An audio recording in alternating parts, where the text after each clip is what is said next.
And we are back again. This is a good morning from the office, North Georgia's only live online morning show. The host, of course, is BKP, Brian K. Pritchard. The engineer is Josh. Josh, thank you for doing a wonderful job. Brian, I want to thank you for inviting me to guest host for you today. Again, prayers are with you and your family. Josh, would you put up the contact information so that people will know how to follow the Good Morning from the Office on their Instagram, Twitter, and YouTube channel? And with that, folks, let's get back into our show. You all heard or watched the video, the closing statement from one of the senators or representatives from the Mueller hearing, who brought out two very significant points. One, there is no DOJ policy that authorized the report as it was written. And two, no determination was made one way or another. Well, there are a couple other points, but I think you get the gist of it. And that is, what the devil? Hold on, y'all. I had no choice. Sorry about that. My TV popped on me. How about that? I love cartoons, so that was the Tiny Toons show. But anyway, let's get back to where we were.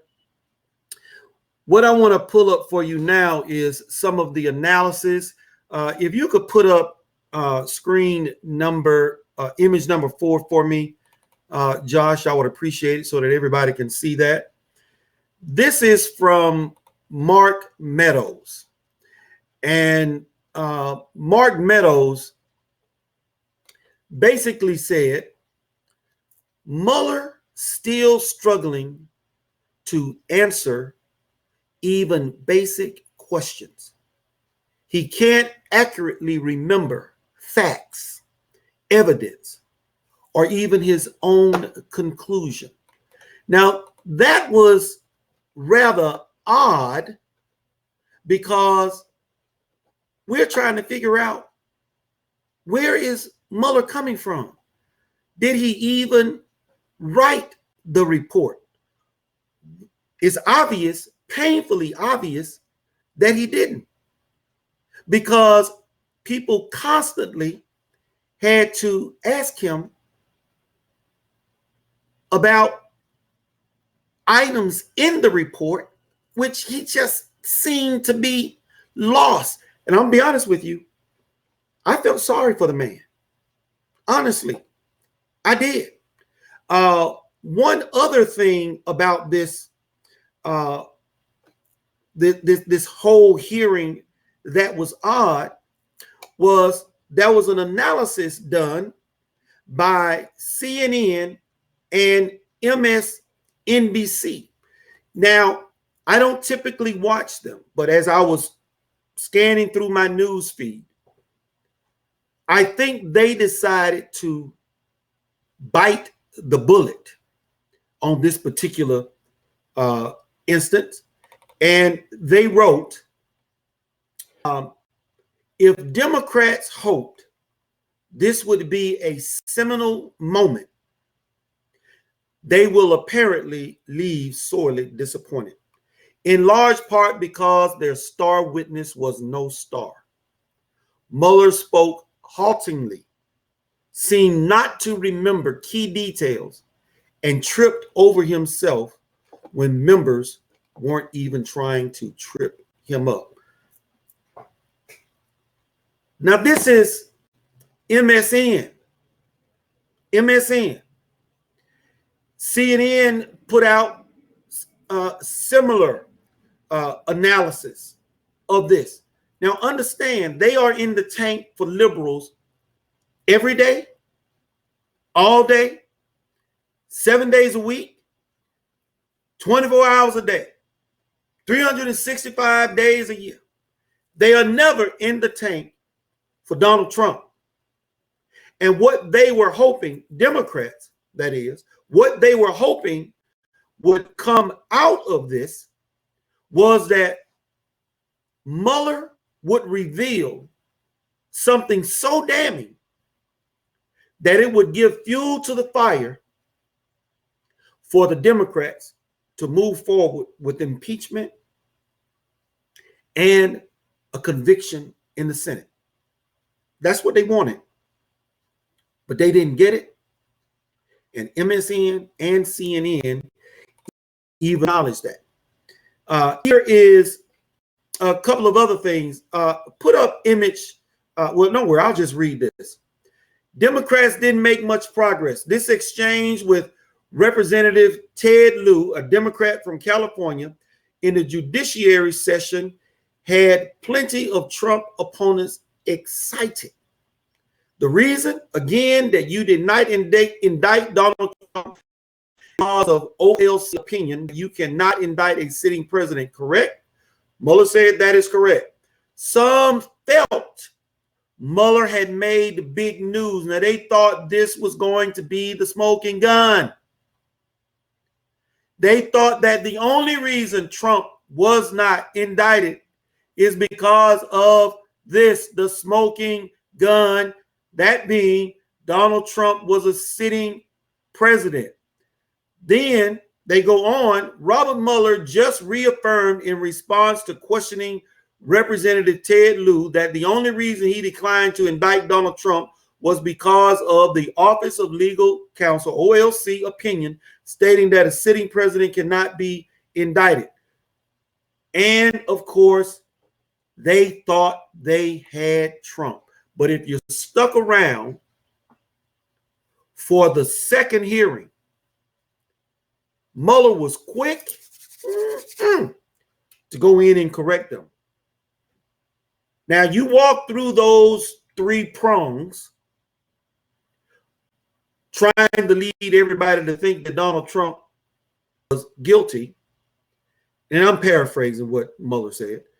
And that I didn't indict him because he's a sitting president. I need to correct you. I need to set the record straight.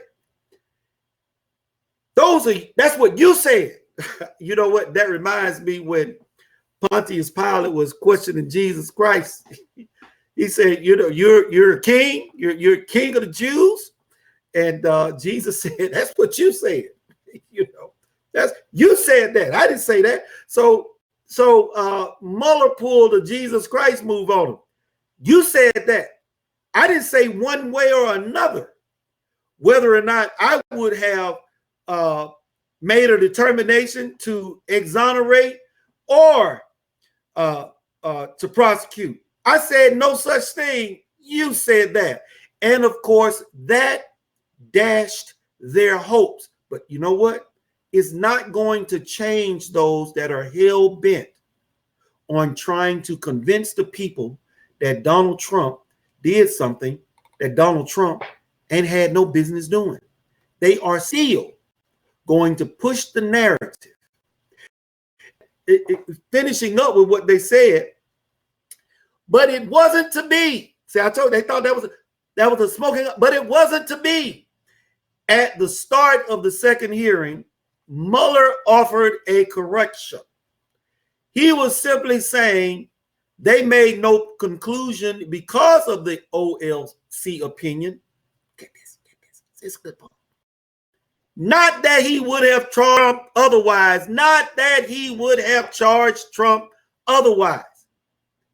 So they were trying to put words in his mouth for sound bites.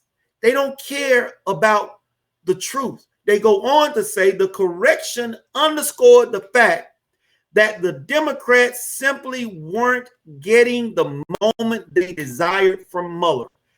And when they thought they had, he soon snatched it back. Get that back. It ain't yours.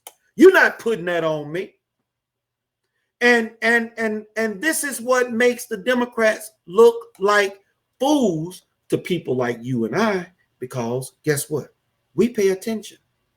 We delve deep. You know, I have this old saying that I put on Facebook all the time.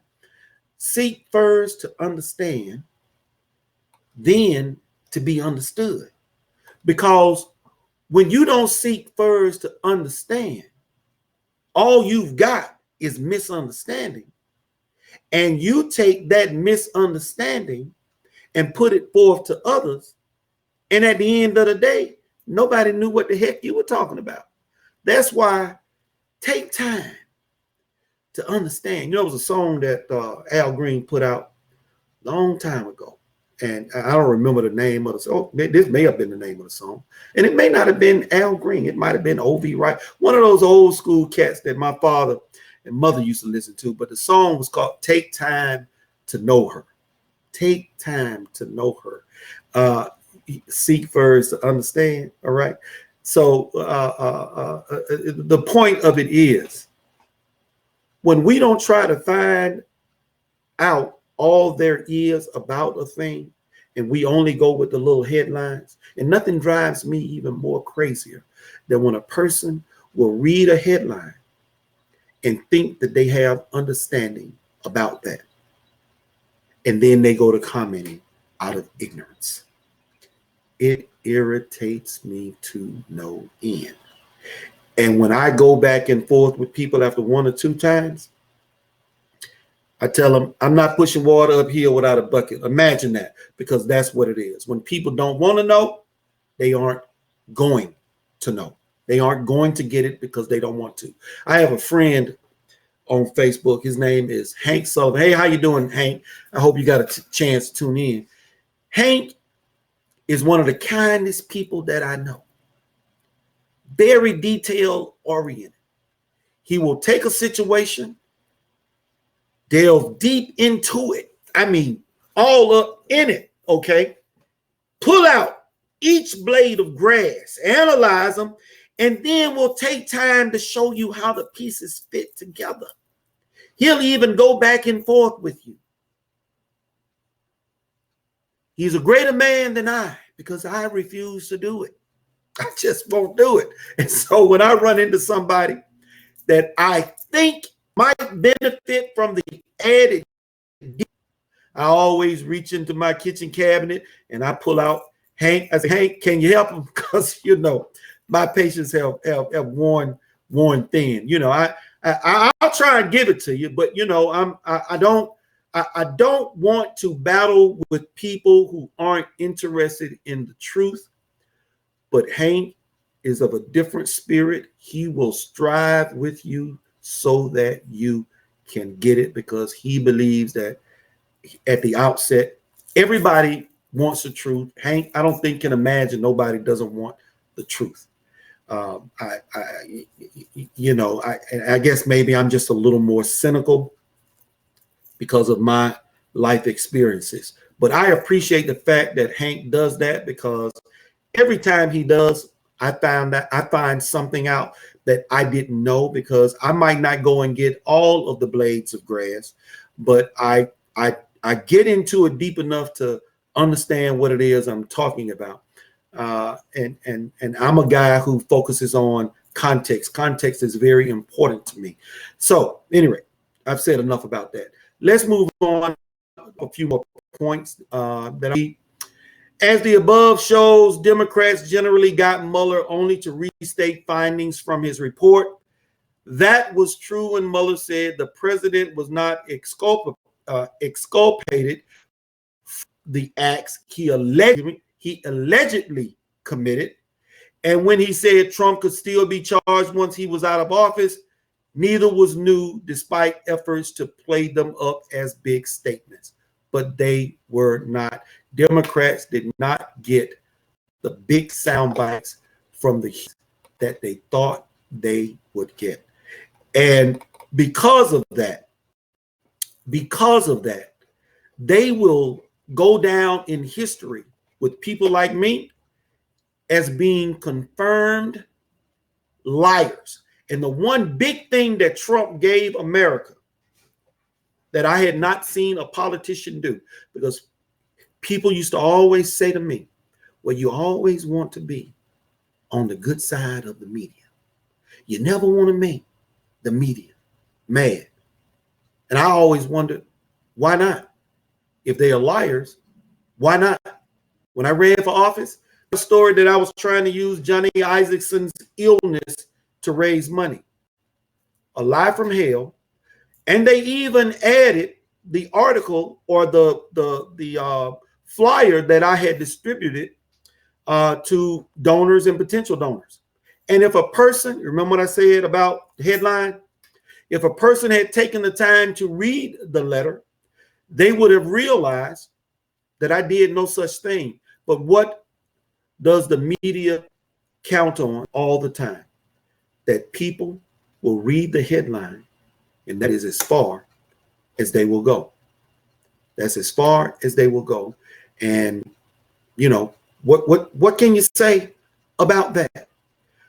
The biggest problem in our country, folks, and it's a shame to say it, is that most of us, we are the problem. We get the government that we deserve because we won't take time to research the people that we are voting for, their voting records, et cetera, et cetera, et cetera.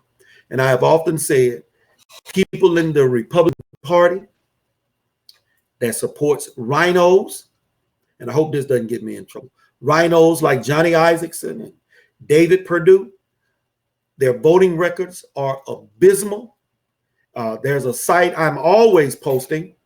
It's thenewamerican.com/freedom-index. All you got to do is go there and click on the link, go to your state, look at your representatives. And when you see people with constitutional voting records below 70%, down in the 50s, I think Johnny Isakson is 54 and David Perdue is like 60. Karen Hamler was even worse than that. That's one of the reasons why she lost, because her feelings were so painfully clear for the voters to see. They didn't even go out to vote for. But when you have that, and there's a thing I used to ask, kind of switching gears, when I was running, how much of your constitutional principles are you willing to give up? Okay, 20%, raise your hand. Nobody would ever raise their hand. I would even go down to 2%. Nobody still would raise their hand because nobody wants to give up any of their constitutional protections. Nobody. Not that's a conservative or in the Republican Party. I never had one single person raise their hand, but they will still turn around and vote for the guy who goes against the Constitution 20% of the time, 30% of the time, 40% of the time, and in some cases, 50% of the time. They will still cast a ballot for that person. And the excuse is always, well, that was the only person on the ballot, or I didn't know you was running, or it's lesser of two evils. That's all crap. Get rid of them in the primaries. The guy that the media is not talking about, that's the guy that you need to be looking at. Not the one that they only mention. And people ask me about.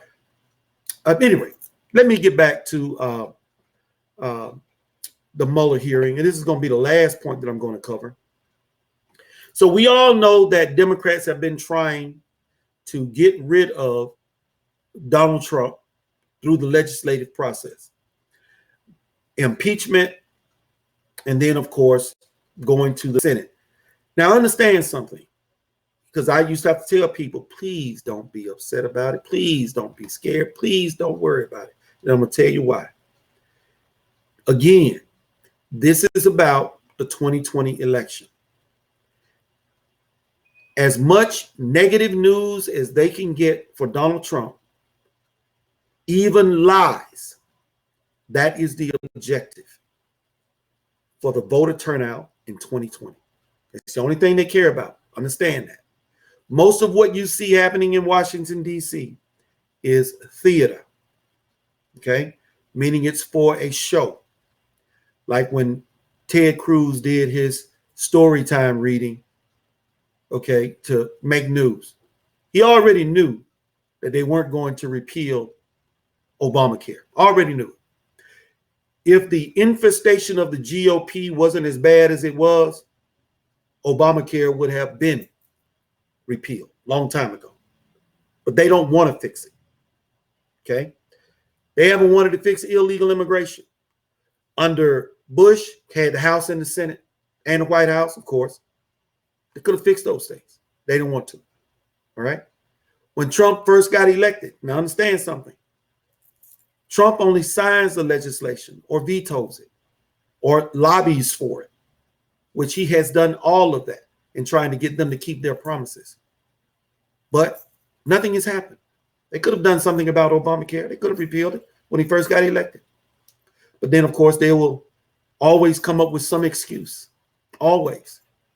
Okay. Now, some things that were so glaring, they didn't want to lose the illusion of being two different parties. So, of course, they passed the tax reform bill. Of course, they passed criminal justice reform. Of course, now this is getting to the theater part. They say that they're all for Donald Trump and what Donald Trump is trying to accomplish. And then I don't know if you remember, Tucker Carlson decided to do an interview where he basically said Donald Trump is a failure and kept any of his promises, can't get anything done, and I don't think he's even capable. Now, that's something that he did not do on the air of Fox. This was in a newspaper magazine, something that people would have to actually read. So they weren't worried about that because they know most people aren't going to. But I check out everything because I want to know what's going on and who people really are. And that's why I say Fox has got their own issues as well. They only allow enough to come out to make it appear as though there are actually two parties. Okay? That's also part and parcel to the divide or the illusion of the divide. All right? So they want to keep the conservative base happy by making them think, hey, man, yeah, somebody is out there, you know, and they're on our side, et cetera, et cetera. But the one thing you will never hear on Fox is them talking about the abysmal voting records of those in the Republican Party. They won't do it. They can't do it. And they will not push conservatives, true conservatives, if they are talking about those that aren't conservative in their own party. It's not allowed. It's a no-no. So let's get back to the theater, which is where I was going. You don't have to worry about Donald Trump being impeached. It's not going to happen because when it gets to the Senate, it will be dead on arrival. All right, that's number one. Number two, Pelosi doesn't want to push that button because she is understanding that they're already fighting a civil war internally, one in which she is powerless to control. And that, of course, is the four twits. Ilhan Omar, the Tlaib woman, Ayo Cortex, okay? And I don't recall the other woman's name, but we got the four twits, and there's nothing that Nancy Pelosi can do about that. So with that being said, they are going through the mix with they're going through the mix with all of this theater, okay? But impeachment is not on the menu for Nancy Pelosi. So MSN, they comes back and say, to get this, a small sliver of a small silver lining for Pelosi on impeachment. If you're House Speaker Nancy Pelosi, it may not be all doom and gloom right now. Yes, the hearings were probably counterproductive when it comes to Democrats' effort to beat Trump in 2020, but they also would seem to help her campaign, check this out, to hold off her fellow Democrats' impeachment fervor. This is liberal media acknowledging that the hearing was largely counterproductive to defeating Trump in 2020. That's significant coming from the left. Secondly, that it would be a silver lining for Pelosi in stopping those 95 Democrats that voted to move towards impeaching Donald Trump in the House. And it was soundly defeated. And Trump, of course, told him, hey, Nancy, they may have did you a favor because you know you won't win it. And Nancy doesn't want that fight because she has a bigger fight on her hands. And that is the fight between her and the 4 twits. And that's just it.